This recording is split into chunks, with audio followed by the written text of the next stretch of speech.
Itu teh patu nah còn thế này ta chỉ tôi teh những người vayจะbị lệ bếp u lệ ê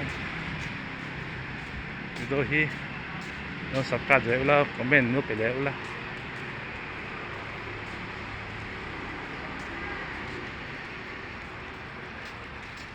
hey hi petrol pump giờ giờ nghe nó mi khá giờ nghe nó nghe giờ đi petrol pump hi giờ lên rồi nghe khá giờ lên mi khá giờ biết lên rồi biết lên petrol pump hey hi tắm tóc trên nó xiang sẽ cần tiền làng về đấy đây sẽ một ulang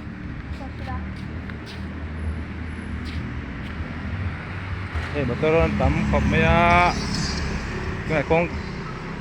này con cần cross zone đi con cần cross mấy cái hay step hay tạo công việc cái này hay tạo machine cản nào cái lằng nó chú công việc cả cho motor công này bằng machine cản nó chú hết lại hình thế tôi thế hết giờ hết video thì một năm in tị về nghe cái này cái gì tôi ăn ra của cái này đó mấy tuần này mình tên đã cái số bản này phải khẩn đấy mình cái lá khá khẩn mấy các bác các đoàn cái là phụ đó mà sẽ mình cái video thế mình sạc tiền tôi dùng thế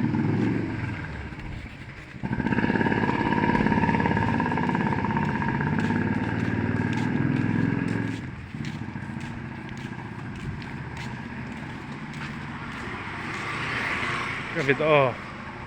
mình sạc tiền tôi dùng thế khan tụi nãy mình sạc để chợ tụi lệ subscribe lệ comment đấy ha nó bị lệ lệ ula hey hola hey hi ranun ini diam hola ni asung khan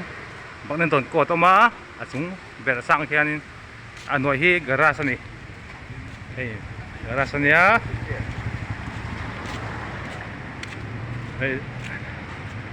hey garage ni tani aro pm ni hey motor tam khop me ya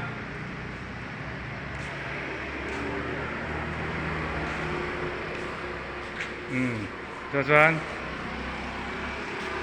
ramnun veng hola hol moya resa kanung mek ani che tu te